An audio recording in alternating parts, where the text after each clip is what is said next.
The Bible is full of people who cried out from the mud. Job, from the ash heap, covered with sores, cried out, "Would that I had never been born." And God answered him.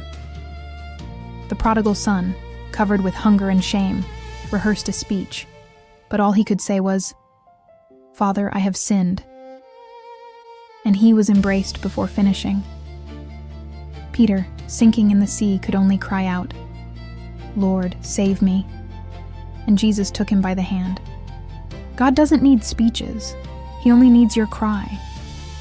Because there's a difference between asking and crying out. Asking is polite. Crying out is desperate. Asking controls. Crying out releases. Asking negotiates. Crying out trusts. And in this world that teaches us to be strong, to not show weakness, to solve everything on our own, crying out is a revolutionary act. That is to say, I can't do it anymore, but you can. It is to admit that your strength has run out, and that that's okay. Because in that moment, God's strength begins. Let me tell you a story. All the stories told on the channel are fictional. Any resemblance to reality is purely coincidental. His name was Daniel. He was a 42-year-old man with a successful career, a stable family, and a depression that no one saw. Inside, he felt empty. Every morning was a battle. He smiled in meetings, but at night he cried in the shower so no one would hear him.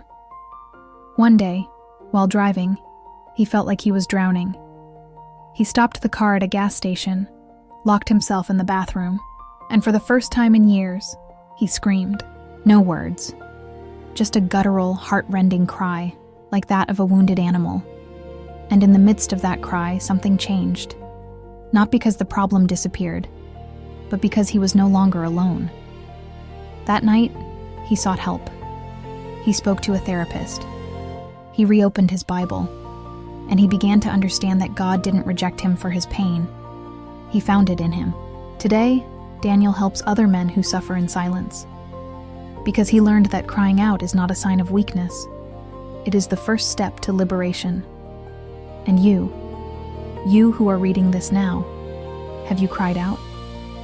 Or have you been silent, thinking your pain isn't bad enough?